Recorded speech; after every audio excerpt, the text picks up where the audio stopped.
We are now holding the bottom of the page of 98.1.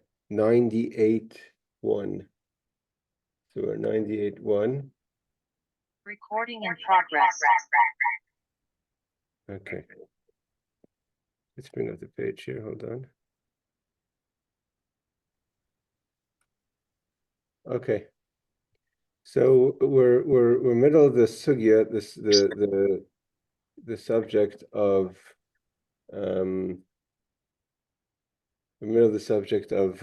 still of the days of Moshiach, and we're going to continue this for quite a bit. So we're holding on the bottom of the page, 4 lines from the bottom.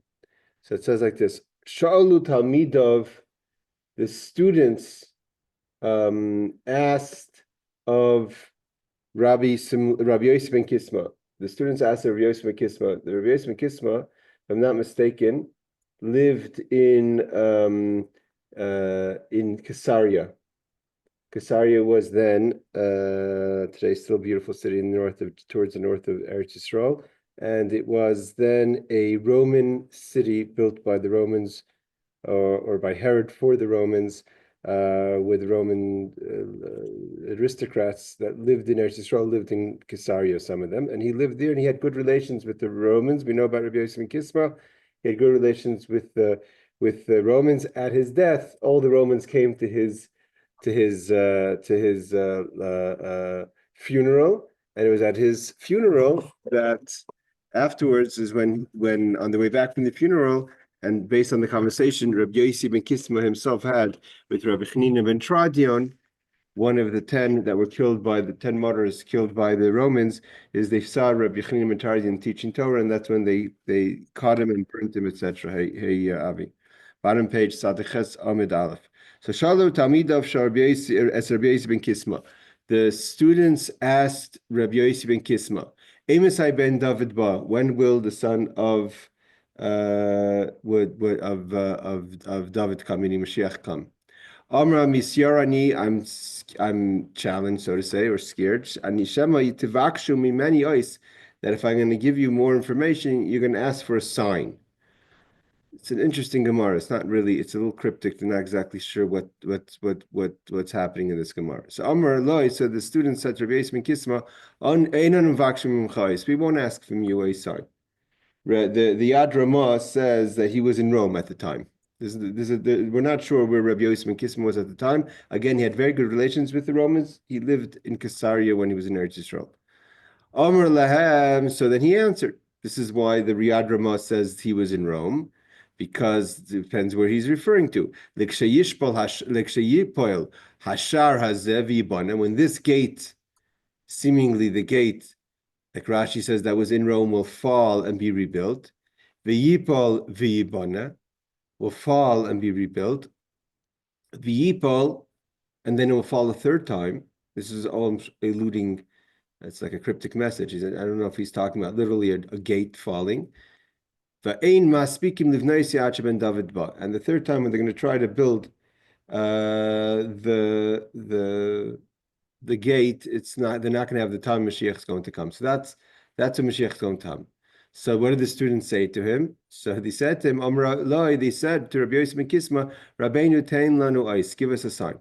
So he said that he doesn't want them to ask for a sign, but then they said, give us a sign. We'll see the Mefarshim, the commentators ask, why did they ask for a sign?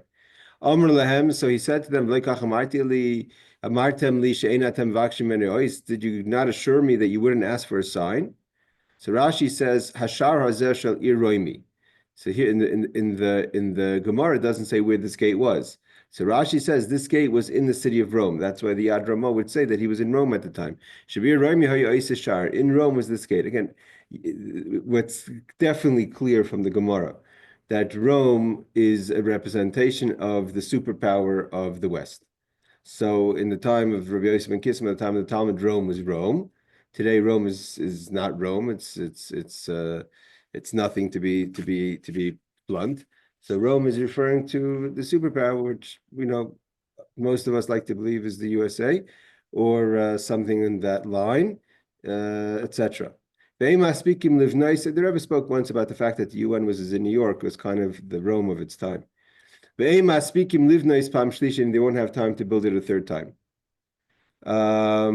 So he said to them, they asked for a sign, and he said to them, didn't I ask you not to ask for a sign? You assured me you wouldn't. Rashi, the Mefarshim say again, Rashi says the city was in Rome, Riyad Ramah says he was in Rome. The Marsha says that from the other Gemorahs, it looks like Rabbi Yosef Ben Kisma lived in Eretz Yisroel. Like I said, he passed away in Caesarea. It was Rabbi Chanan ben Tradian went to go see him in Caesarea. He said, we spoke about this Gemorah once. He says, what's going to be with me? Why are you teaching Torah in public? Don't you know the Romans are strict? And he says, he asked him what's going to be with me, Olam Haba. The very fact that he was both a studious and a generous person meant it lishma. But at the end, on the way back from Rabbi Yosef Ben Kisma's funeral, he killed Rabbi Chanan ben Tradian. So he obviously died in the time, he lived in the time around the aftermath of the uprising of Bar Kokhba, which was the Dar HaShmad.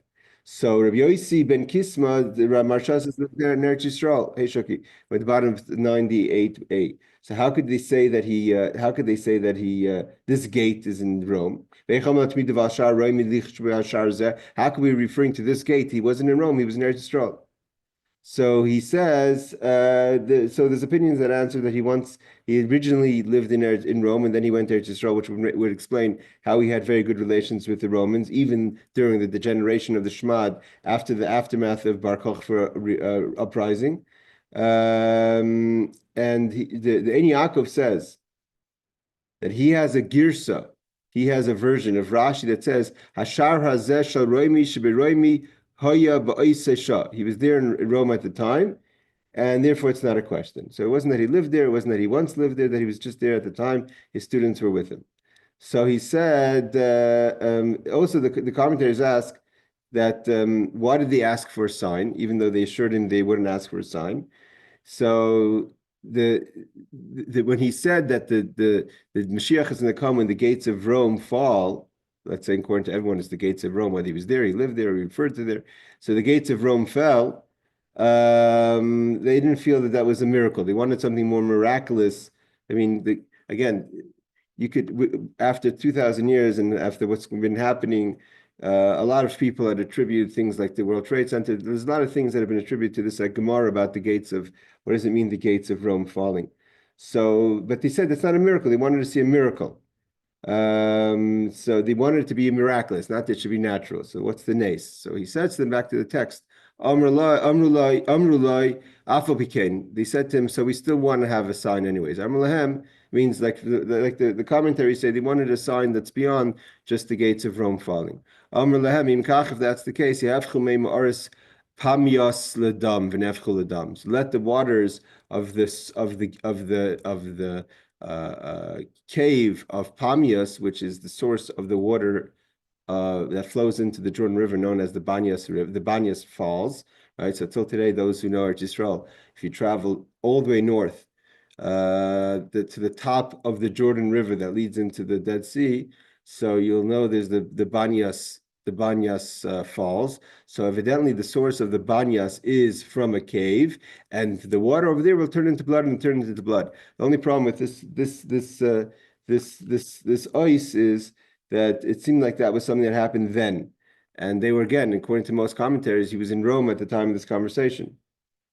So how would you be talking about the waters in the Banyas if he was in Rome? So the Ashlich brings down again that he was talking about Rome within Eretz Yisroel. If you remember last week, we learned that when it says that Moshiach is sitting at the gates of Rome, there's an opinion, the Ashlich says that he was sitting at the gates of Rome, of the city Rome, so to say, in Eretz Yisroel.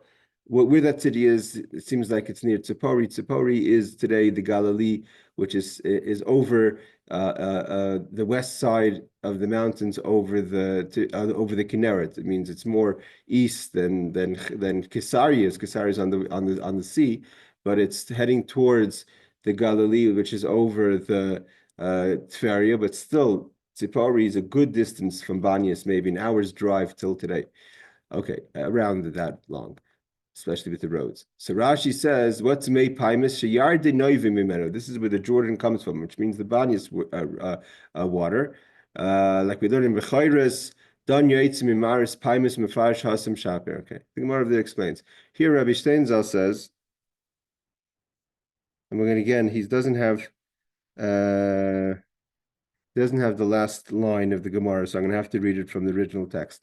Rav Steinzot says, what is this cave of the Peimas? The cave of the Peimas today called the Banyas. Like I said, it's the Banyas, is one of the sources of the Jordan River. In the past, the waters of the Jordan emerged directly from the cave. And I've never seen the cave, but those of us who are from Seattle who have been to Snoqualmie Falls, the Banyas is like a little,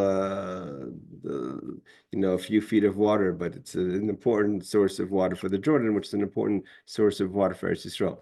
So in the past, the waters of the Jordan emerged directly from the cave. It is located near the ancient city of Dan. I don't know where the ancient city of Dan is, but I'm assuming somewhere towards the north of Eretz Yisroel. I think there's Tel Dan. Yes, there's. I think that there's till today. There's a national park called Tel Dan.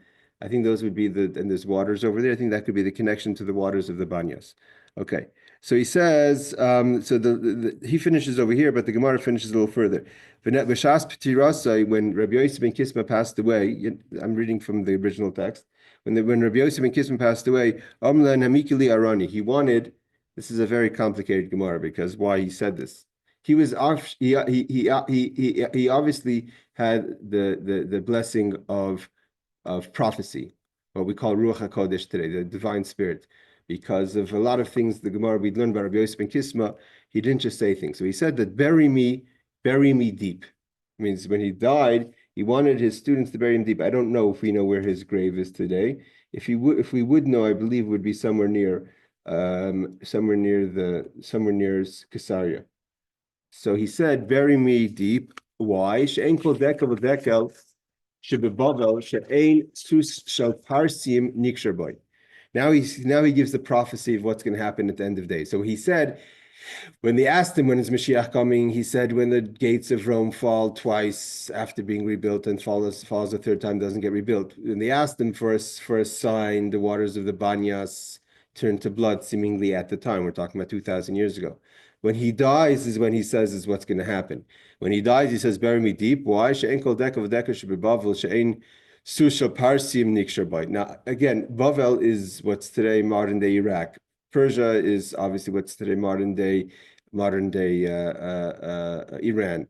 The Persians conquered the Babylonians. So at the time, I think, if I'm not mistaken, even though Bavel was an empire at the time, but it was already, the Persians before that have conquered Bavel, the story of Purim, then the Greeks have conquered Babylonia, and then there was kind of the Persian Empire was around the time of the Roman Empire. I have to check that was what we learned about Malchus Shva, etc. At some point, evidently the Persians kind of kicked out, and must have kicked out the Greeks, or they were the descendants of the local Greeks of the time. Either way, he says, it seems like there's going to be a war between Bavel and Persia. Maybe those in the 80s thought that was the Iraq-Iran war that happened then. But he says, every dekel is a palm tree of Babylonia is going to have horses of the Parsim, of the Persians, meaning the Persians are going to conquer Bavel. And there's not going to be a casket in Eretz Yisroel. That the Medes, the Persians and the Medes are going to eat from the grave. So because he didn't want, basically what he was hinting at was that the Persians are going to conquer the Babylonians, and the Medes and the Persians are going to conquer Eretz Yisroel, because he wasn't buried in Bavel. So he says that his Aron, his ark that's in Eretz Yisroel, the horses of the Medes are going to eat from the grass growing out of it, and therefore he didn't want to be desecrated by the horses of the Persians, and he asked them to bury him deep. Like he says, Rabbi Steinzot says, during the wars, all the coffins will be removed from the ground and used as animal towers. I do not want my coffin to be used for that purpose, so therefore he said, bury me deep, maybe that they shouldn't know where he's buried. And they're going to conquer. So seemingly from Rabbi Yosef Ben Kisma, at the times of Moshiach, the Persians are going to conquer the Babylonians, which again is what would be Iraq, and then conquer Eretz Yisroel. This is not positive news for us today. She'ein sus, Rashi says, she'ein sus madai oichel by teven She'ein sus madai oichel by teven shemaitzin ha'araynis chutz lekarka, like he says, they would take the coffins out of the ground. V'aisim hem avasusim v'mechamas goy gemogig. Oh, so now Rashi, again, we're going to have a lot of, according to, if you just learn the original text of the Gemorah, it doesn't say when this is going to happen. At some point, I don't know Persian history. I'm quite certain that in the past 2,000 years, the Persians and the Babylonians had more than one battle between each other. I'm sure there's challenges, there's challenges many times. So it could be any war that the horses of the Medes are going to conquer. Salyadim, who came there, when the Muslims conquered Eretz Yisroel from the Crusaders, right? So that also could be what he was referring to, that the Persians are going to come to Eretz Yisroel. But then Rashi goes and says it's talking about the war of Gog and Magog. That during the war of Gog and Magog, which Gog and Magog is the war clearly prophesied for the war before in the days of Moshiach. So Rashi says that's when the Persians and the Medes are going to bring the horses to Eretz Yisrael, uproot the graves, and use the coffins as a stall for stalls for the horses. So he says She'ein kol deker claimer asid parsi. Now here Rashi now explains what Rabbi Yosef Ben Kisma is saying, not claimer, meaning to say. Asidin Parsi Pyres Umadai when the days of Mashiach, the Persians and the Medes. I don't know if anyone has any info on who are the current day Medes, but the Persians and the Medes. Bruce, any information on that? So the Persians and the Medes, maybe they're just different ethnicities of that area. Lave el Bavel, first they're going to come and conquer Babylonia. That Bavel today, modern day Bavel, is Iraq. The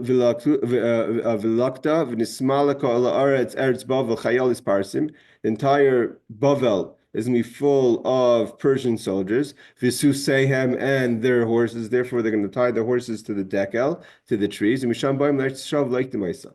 so, where the Gemara is kind of alluding to a war that's going to happen between the Persians, the Medes, and the Babylonians, and then seemingly in Eretz Yisroel. It doesn't mention Eretz Yisroel. It could have been talking about any time, right? Like I said, the Muslims came and conquered Eretz Yisroel 1,000 years ago in the time from the Crusaders. But Rashi goes and says, we're talking about Gog and Magog.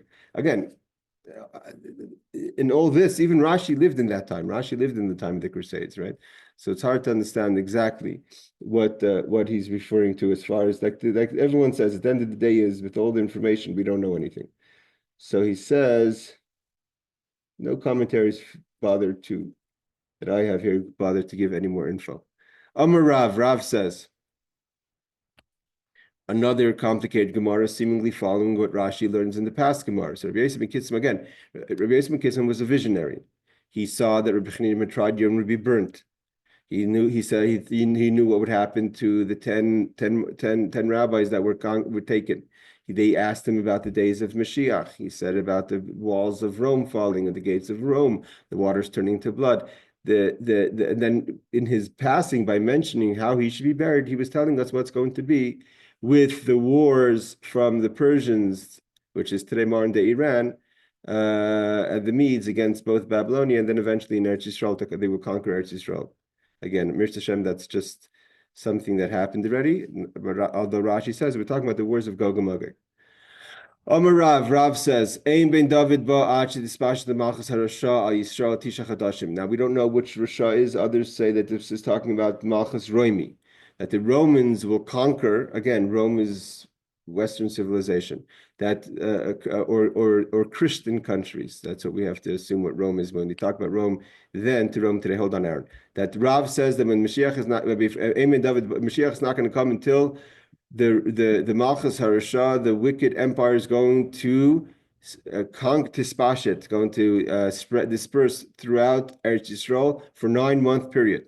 Shnemer, he quotes a verse in Micha, L'chein yitim ad eis yoyleda, yolada v'yeser echav yeshuvin al b'nei Yisrael. So the verse says, therefore will he give them up until the time when she who is in labor has given birth, which labor is a 9-month period. That's why Rav says 9 months. Then the remnant of his brethren shall return with the children of Israel, meaning to say a period equivalent to the term of pregnancy passes, the redemption will come. So it's going to be a 9-month period where there's going to be some sort of rule of the Malchus Harashah, the wicked empire, over, which is the Rome was known in the Gemorah as the wicked empire, over Eretz Yisroel for 9 months. Yes, Aaron? Okay. So You're saying, Let's be clear because you're muffled. Go. am I muffled now? Now you're good. Thank you. Okay. Everything you said about all these wars, my question is that they have to happen before Mashiach comes. But my understanding from what you said is it could have happened decades, centuries, 1,000 years already happened ago. And Well, go ahead, continue. Okay, my question. question is that's the case? It could have happened. It may not have, but it could have. Or does it have to happen within a short period of time before the other stuff happens? So that's my point. My point is, if not for Rashi saying that this is the war of Gog and Magog, so we could have said that he was talking about something that's going to happen. He didn't say he wasn't directly connecting to Mashiach. He was talking about how they should bury him. And if you talk practically, they should bury him deep in the ground, so his coffin doesn't get used in the time of war. He could have been alluding to any time. The things that he said happened. The Persians conquering the Middle East and conquering Eretz Yisrael happened, but that happened in the time of the Crusades. What we're holding now is, but that's not the war of Gog and Magog. The war of Gog and Magog has to happen before Mashiach. Rashi says that in the war of Gog and Magog, that says Gog and Magog. So if Rashi is not meaning to, it's talking about Gog and Magog, we have to assume we're talking about a war that has not happened yet. Wait, war Of Gog and Magog. Once you know that's it and you've proven it, then Mashiach can come, but it has not come yet. That is, I don't know if anyone would say that again, these are challenging things. People like to have believed World War I, World War II. These things happen are Gog and Magog, but there's a long period of time from the prophecies. It's the Gog and Magog is very much. I just heard a news podcast where someone is saying the United States is Gog and Magog because of and the idea of the 9 months. He quoted this Gemorah. Listen, everyone has theories, and everyone's entitled to their theories. so let's not Worry about theories. Let's just talk. It could have happened already. I don't believe so. We're not talking. Gog and Magog is a war that has to happen leading up to the days of Mashiach. That's the prophecy. and how long How many months, years, whatever before? It has to be in the days of the coming of Mashiach. So seemingly the days of the coming of Mashiach has to. I mean, if Mashiach were to come in the next year or so, then it would be now. But that's okay.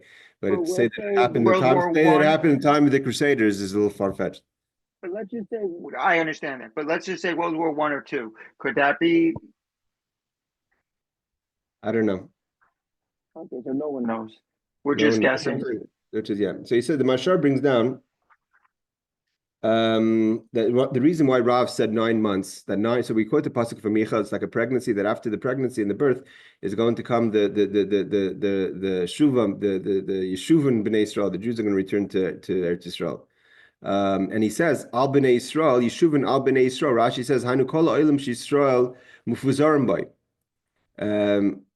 Meaning to say, Rashi says, Al Bnei Yisrael and kol ha'olam she'Yisrael mufuzarim bay. Seemingly that this wicked empire is going to rule all the places where the Jewish people are. And because the Jewish people, Rashi says, are spread out everywhere, he's going to rule over everywhere, including Eretz Yisrael, of a 9-month period. So it seems like there's going to be a superpower that's going to kind of conquer the world. And because it says, Al Bnei Yisrael, and call wherever the Jews are found. Well, today Jews are everywhere, but you could even talk about major Jewish communities, which United States, Europe, Australia, and other places like that. Again, if you look at it without being so strict in the rules, you could say Western civilization. Today, a large majority in the Jews, if you exclude Russia and certain Asian countries and certain Middle Eastern countries, and I would say 80 to 90% of the Jews today live in Western civilization. They live in Christian countries. So if you're going to say that Malchus Harashah is referring to Rome, is referring to Western civilization, if that's what you'd want to believe, so you would be talking about Al Bnei Yisrael. Rashi says, it doesn't have to be that one king is king over all of them, but it's a mentality or a way of life that's a king over all of them, and you could say that's applicable today. Marsha says, everyone's entitled to their opinion and to disagree with you. That's just how maybe I see it. The Marsha says, the reason why 9 months is because we know that the Chevli Mashiach, we're going to learn about the birth pains of Mashiach is like a birth. And because it's like a birth, so therefore it's going to be a 9-month period. again, does 9 months mean 9 months? Does 9 months mean a period of time? 9 is a unit in time in Judaism. There's the 9 spheros, which are there is a period. There is a concept of the number 9 in as a number unit in Torah, and definitely in Kabbalah. So that's why he says it. So here's an interesting thing. It's a famous in Yaakov. And Yaakov says it's customary to say, when it's good for anyone who's expecting or will be a Eretz Hashem, or their children will be expecting children at some point, Eretz Hashem for everyone. So and Yaakov says the reason, so because the days of Mashiach, or the coming of the arrival of Mashiach, is like the birth pains of a childbirth. Therefore, he says, "This is why we say the Lam Netzeach before we say Uvalatzion. Uvalatzion is when we come to Zion, alluding to the idea of the redemption, because the Lam Netzeach is a segula for a person. It's a remedy for a woman who's giving birth, that she should have an easier birth. Like it says in the Alkut Chodesh, that the 9 verses of the Lam Netzeach correspond to the 9 months of of pregnancy, and the 90 that's 9 verses, and the 90 words correspond to evidently 90 cries of childbirth, and therefore we say Lam Netzeach before we say Uval Tzion Goel, to that a person should kind of, if you want to bring on an easy pregnancy and easy childbirth, that's one of the remedies to say that.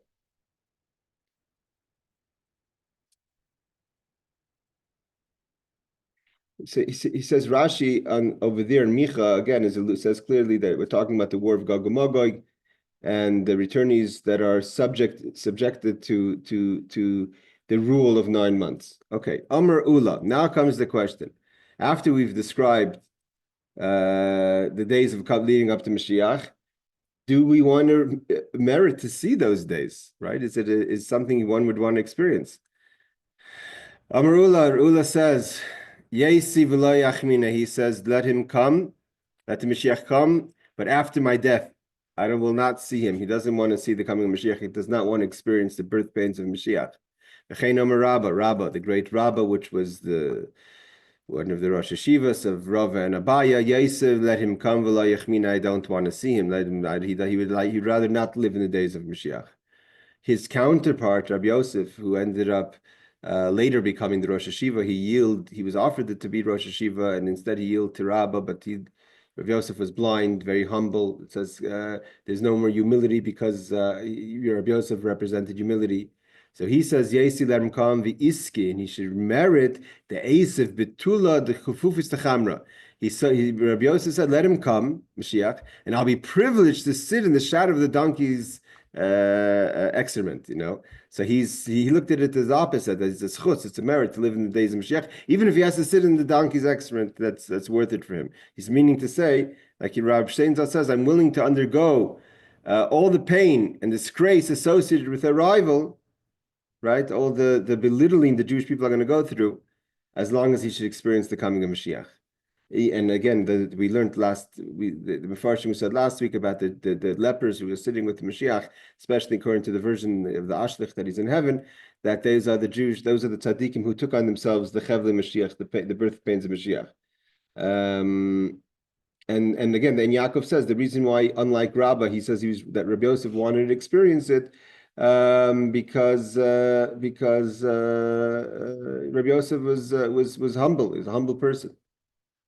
It says the commentators interpret the statement Rav Steinzat says as an allusion to the fact that even for the one who will not be privileged to enjoy the elevated spiritual level of the Messianic era, even those elements of the Messianic era that are related in a way to Mashiach's physical aspects, chamor, in chomer, which is symbolized by his donkey, are worth anticipating. So the Netzach Yisrael says that even if you're not going to be worthy of experiencing all the spiritual levels of Mashiach, it's worth it to be, even for the chomer, even for the benefits that we're going to have when he comes eventually, when he comes speeding in the right time after the Chevle Mashiach. So Rabbah and Ulah didn't want to go through the pain for the gain of Mashiach. Rabbi Yosef said, "I'll go through all the pain and humiliation and humble and to be humbled as long as I could experience the coming of Mashiach." So Abaye again is the student and nephew of Rabah. So Abaye says to Rabah, Abaye says to Rabah, who said he does not want to live in the days of Mashiach, my time, why don't you want to? Ile mishum chevlo shel Mashiach. Chevle Mashiach can mean one or two things, like Rashi says, the chevel, the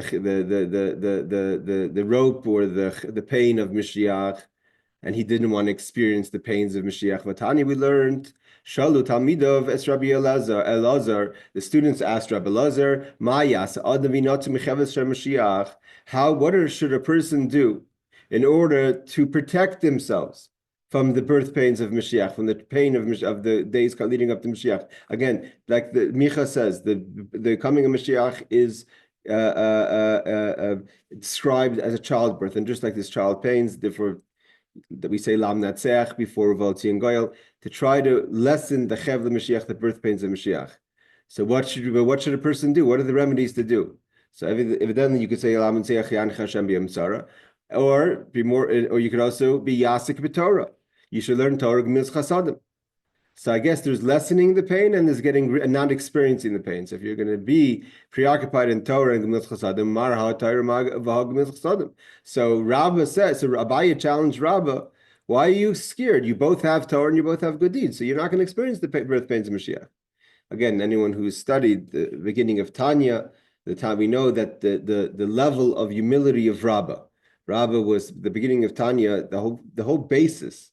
With Alter Rebbe builds the foundation based in Talmud, that what is the level of the Beinoni, which the Tanya is known as the Sefer the Beinoni, the middle person, the person who's not the tzaddik, not the rasha, is not that the person who's kind of does some mitzvahs and some aver, some transgressions, but the basis that the Tanya says, that the hint, the proof to his teaching that the Beinoni has no sin at all, not in speech, thought, and action, is from Rabbah. Because Rabbah said, "Go in and not Beinoni. I'm a Beinoni," and Rabbah was an absolute tzaddik, meaning to say he didn't do anything wrong, but he considered himself a Beinoni because the Beinoni doesn't do anything wrong. It's just that you still, like the Tani says, he still deals with the challenge. So Rabbah Abaye challenges his uncle Rabbah when he says, "I'm a Beinoni." He goes, "How could you say you're a Beinoni? You're a great tzaddik." And here again, he challenges Rabbah in the same humility that Rabbah has. You see, there's different levels of humility, right? Rav Yosef's humility says, "Let me suffer the pains of Mashiach." Rabbah's humility is that I'm not worthy not to suffer the pains of Mashiach. But it's not the same thing, right? Rabbi Yosef says, I don't care to suffer the pains of Mashiach. Rabbah says, even though Abaye says you're not going to suffer the pains because you have Torah and Gemilas Chasadim, you have both Torah and good deeds, and that's enough of a remedy, of a schus that you shouldn't have to have the birth pains of Mashiach. Nevertheless, he answers him, like we'll see in a second, my time, Amr la Yachmin, why don't you want to see it? Chevle Mashiach. So Rashi says, now we're going to go into what does it mean, Chevle Mashiach. We find the word Chevle connected to the word Geirole, a person's lot, right? The common boy, we find that in verse also. The common boy, Mahi, what is this? We'll find what is this Chevle Mashiach? What does this mean? Lashon Acher, another opinion is Chevle Pachadim v'chavalm sheyir b'yamav michel oivdik chavim, the fright of what's going to happen from the armies of the Gentiles, of the armies of the idol worshippers, that he didn't want to have to experience. Again, Rabbah wasn't living in horrible times, but he was living under Bavel at the time. Right? He didn't live in Eretz Yisroel. Not that Eretz Yisroel in his times was any better.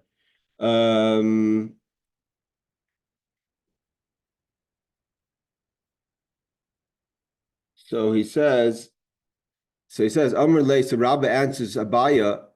This is a famous teaching of the Gemorah, Shema Yigra Machet. That Rabbah was never confident with who he always was viewing himself as the Beinoni, right? And the Beinoni could sin. So Rabbah says, Abaye says, you learned Torah and you did Gemilas Chasadim, good deeds, so you should. And Rabbi Eliezer said that a person who does that won't experience the Chevle Mashiach, the birth pains of Mashiach. So why was he concerned? And he says to add to the fact that he doesn't want to live in those days. So he says, Shem Yigram Chet, maybe I did sin, and maybe the sin is going to override my merits. Where do we see that sin could override merits? It's a famous Gemorah. The Rabbi Yaakov Bar Idi.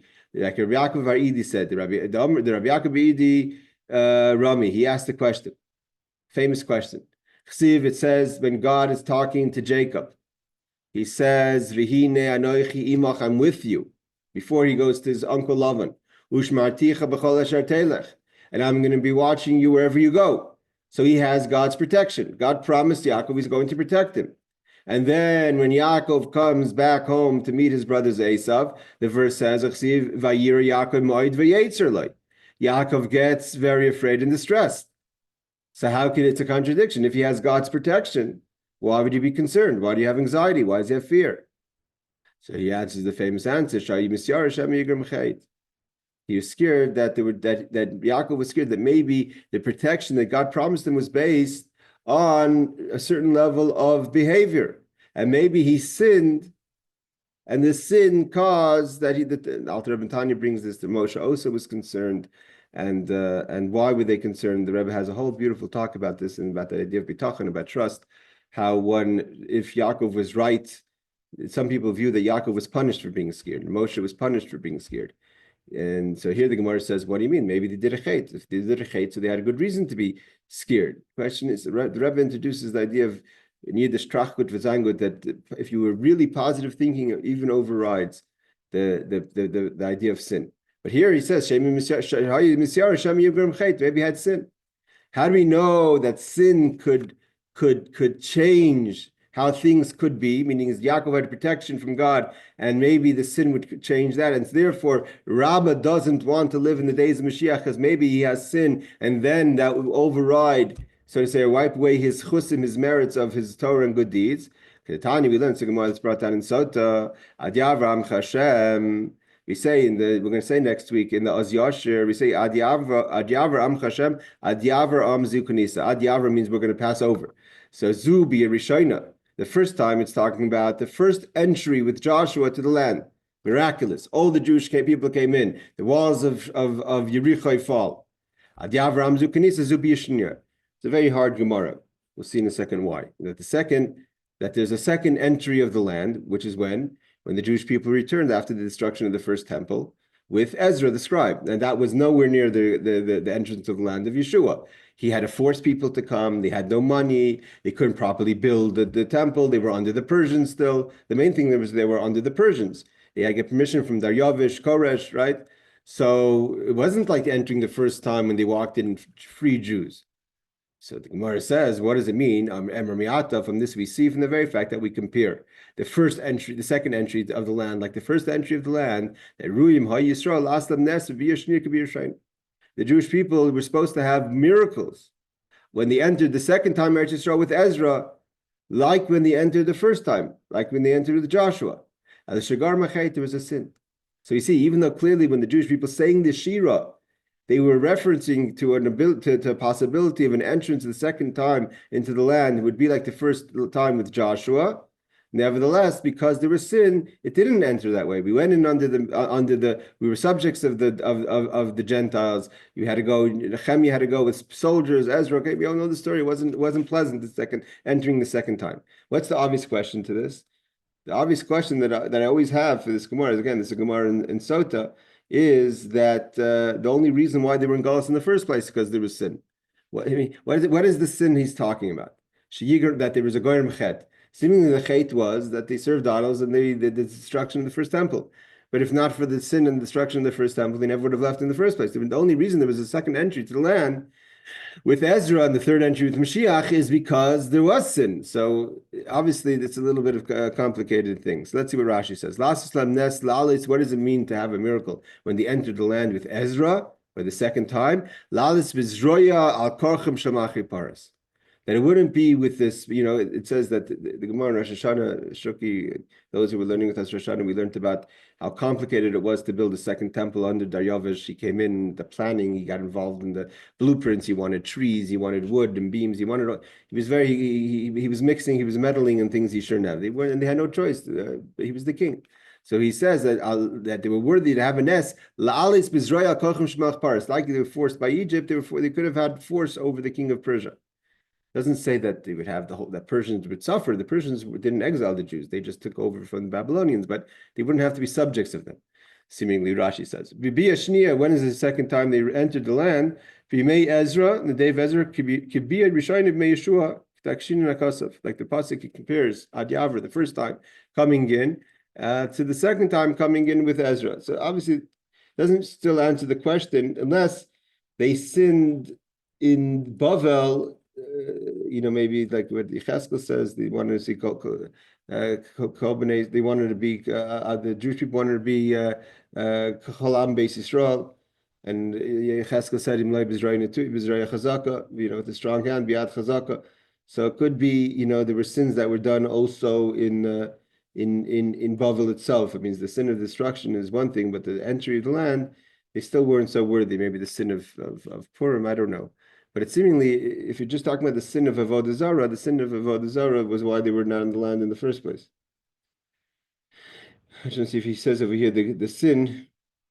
No, it doesn't talk about the sin. Yeah, and they had to go with Koresh's permission. Okay. So the Gemorah says, "V'cheinam Rabbi Yochanan." So too Rabbi Yochanan says. So we had so far the opinion of Ulah, Rabah, and Rabbi Yosef. Ulah and Rabah do not want to be experienced at the days of Moshiach. Ulah is not challenged. Why?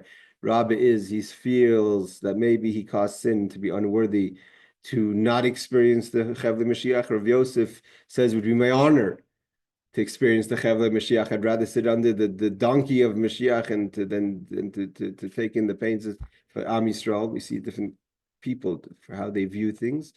Either way, so Rabbi Yochanan, who was the leader of the Jewish people in Eretz Yisroel, the one who authored the Talmud Yishalmi, the Jerusalem Talmud, he says also, I'd rather he come and I don't experience it.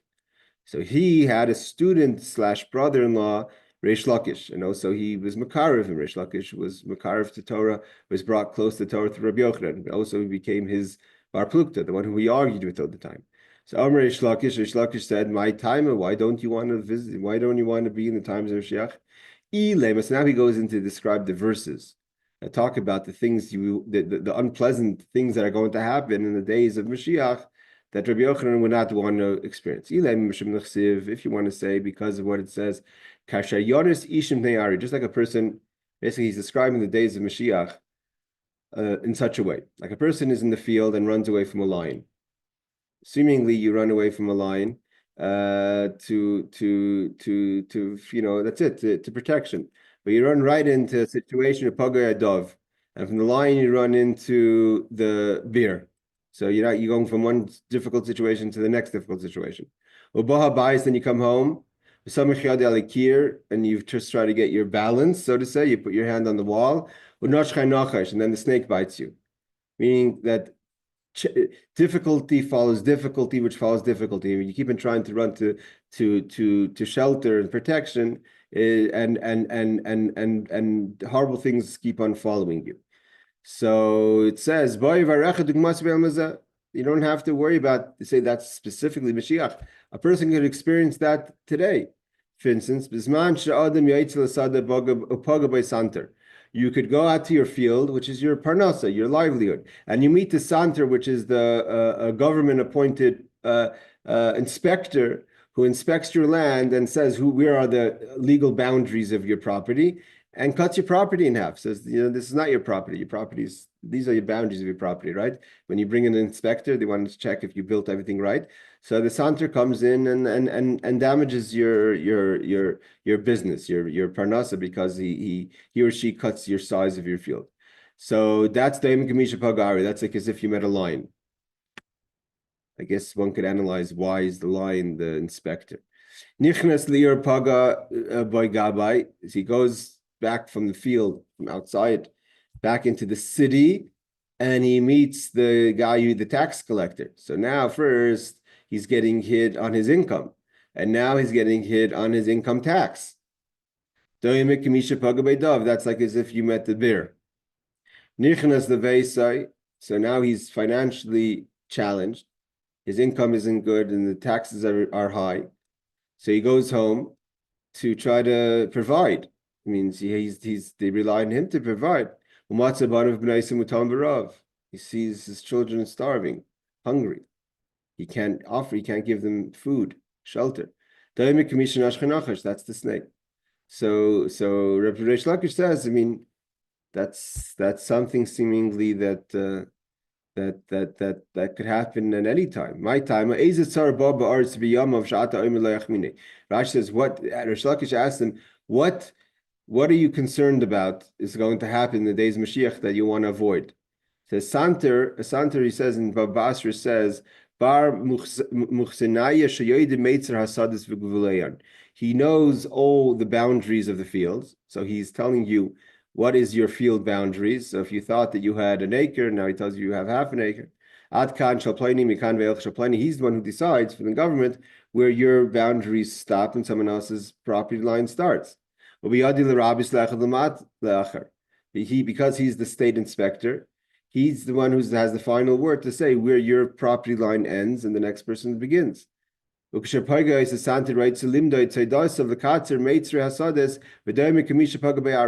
says when the state inspector comes and tries to shorten or make smaller your boundaries, that's like you met a line. What's a gabai goy v'mas hamelech, the one who collects taxes? So you're getting hit both by your source of income and your income tax, and then it affects what you could provide for your family. Basically, what we see from Reish Lakish is what he's asking Rabbi Yochanan. It seems like aside from all these big wars, sometimes big distractions help a person be distracted by day-to-day life. Reish Lakish says you don't have to be talking about big distractions. You can be talking about just the difficulty of getting through the grind, right? Your business is challenged, your income is challenged, your means of providing your family is challenged, and Rabbi Yochanan doesn't want to experience that.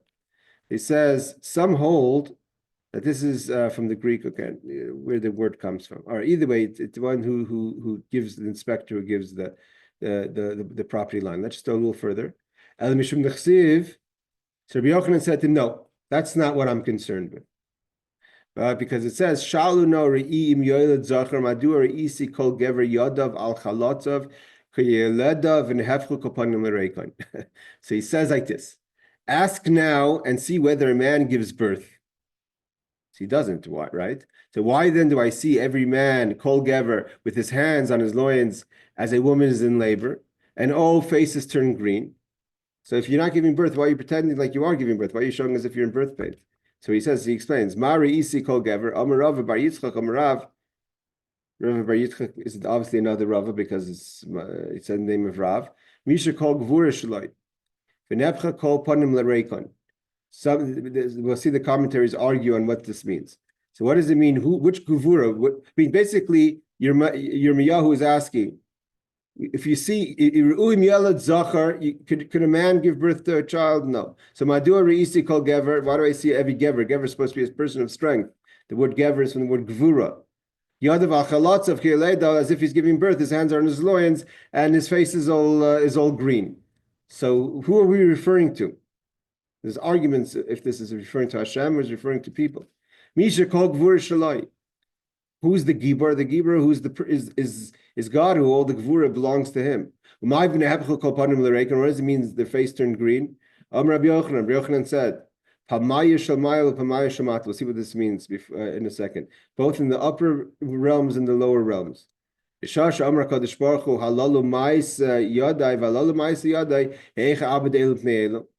going to make them turn green is when Hashem, this is those who were in the Shmuz yesterday, says, who's better?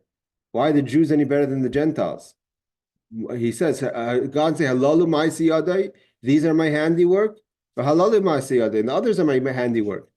Why are the Gentiles being destroyed, or the idol worshippers, or those who oppress the Jews being destroyed from instead of the Jews? Why the Jews any better?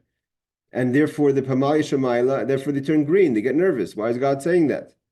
See, the Rabbi Steinzal says, it appears that the Holy One, blessed be He, does not distinguish between the Jewish people and the Gentiles. That is why Rabbi Yochanan was concerned with regard to the coming of Moshiach. He says, if God is going to be asking the question, why are the Jews any better? He didn't want to be there for finding out how that conversation goes. So he said, I'd rather not be here. It means the tax collector, my property line, Mela, that I could struggle through. But to have a situation where God is asking why are the Jews better than the Gentiles, and that conversation he didn't want to be part of. So he says, Misha kol gvur shaloi. It's talking about, so he does, but the Gemorah doesn't say who is that referring to. So Rashi says, Misha kol gvur shaloi, the one who has all the strength is HaKadosh Baruch Hu. It's talking about God. Mitztar ba'atzma, he himself is in pain. That means the verse of Jeremiah who says that the Gever who's holding his hands on his loins is God himself, so to say, who's in pain as if he's giving birth. God is saying, why am I destroying the Gentiles over the Jews? What does it mean, the upper realms and the lower realms? The angels are nervous and the Jews are nervous. That doesn't, I'm not sure what that's supposed to be. Whatever it's not supposed to be, it's not in the Talmud. Okay, so he says, I'm going to see what Rabbi Steinzat says, and others also have commentaries, and we're going to finish here. He says, Rashi says that we're referring to HaKadosh Baruch Hu, that God is going to be in pain like a woman in childbirth in the challenges of the days of Mashiach, when he's going to have to ask the question why the Jews are better to be, that God is going to come protect the Jews over the Gentiles. So he says, Kach Bish Rashi, but Yadramaka, in this whole Gemorah, we're going to stop in the middle, but the Gemorah continues with this kind of Rashi's questioning how Rashi looks at the challenges of the days of Mashiach and the Yad Ramah. So the Yad Ramah says, that's Rashi says. Rashi says the God's going to be wondering, but Yad Ramah says no. Even the strongest of people, not God. He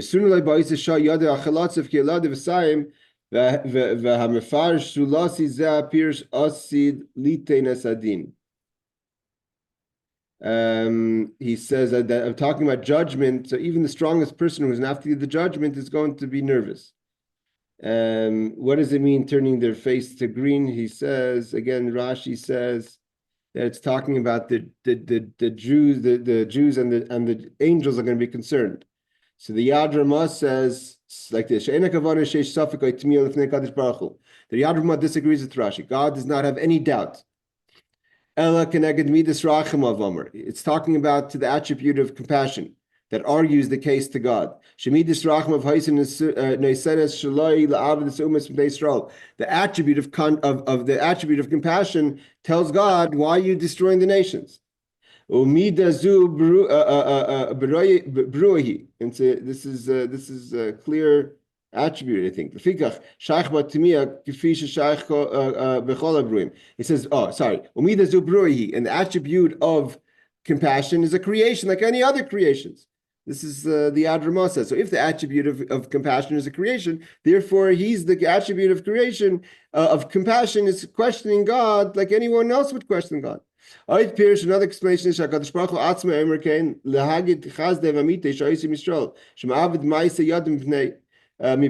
another explanation is that God is just talking it out.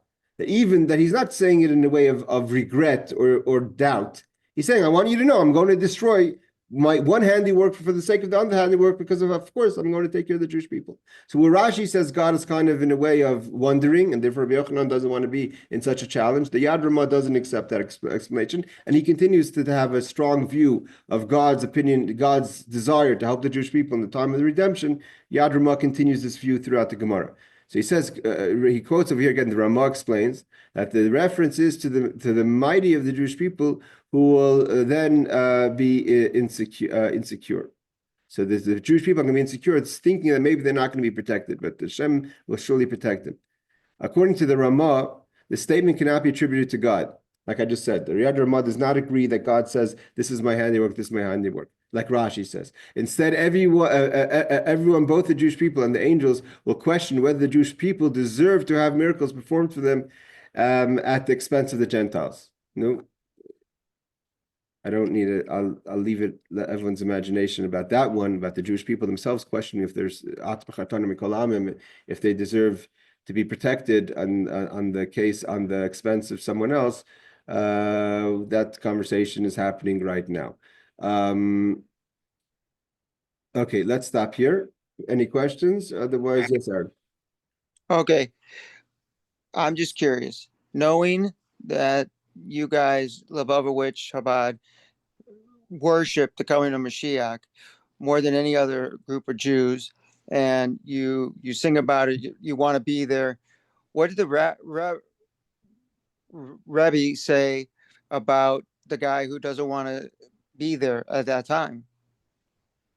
Again, listen, the Rabah was not just anyone. It says about Rabah that came his time. The Gemara tells us a story, I think it's in Baba Basra again, Baba Metzia, that they had an argument in heaven about the laws of purity of impurity of leprosy. And there's in heaven there's an argument between who? Between the yeshiva shel Ma'ala and God. God was having an argument in the yeshiva with the people in the yeshiva. The yeshiva learned the law of doubt. If there's a doubtful case of leprosy, the ruling is one way, and God ruled another way. So they said, what are they going to do? They're going to bring Rabah Bar Nachmoni. They're going to bring him because he's an expert in this field, and let him decide. So what does that mean to bring him? They have to kill him. It's time for he's going to have to pass away in order for him to go to heaven. So it says the angel of death couldn't get him because he didn't stop learning. Alter Rebbe quotes in Tanya. He didn't stop saying Torah. So the angel of death had a mission to bring him to the world, and he had a job in the world in the world to come. He had to go answer a question that he had in the. So we're talking about a great sage over here. What does it mean? I'm talking about Rabbi Yochanan. So between Rabah and Rabbi Yochanan, I'm talking about these are the greatest of the great at the time of the Talmud. They say the Magidim is rich said he could bring Moshiach, but we're going to have to be knee deep in blood. It's not. Listen, what we've from the time of Rabbah till now, we've went through horrible experiences. I mean, aside from the destruction of the temple, we're talking about the Holocaust, and we're talking about other persecutions throughout the Gullahs. We're talking about up until this day, and they didn't want to experience these things. But it's a good question. I think from Rabbi Yosef we learned something from humility. Rabbi Yosef he wasn't saying that it's not going to be bad or it's not going to be challenging. He's saying, I'd rather weather the storm and see it and be part of that experience. But it's a good question, Aaron. It's a hard question also. All right, ladies and gentlemen, Laila Tov, thank you for joining. Thank you, Rabbi. Laila Tov.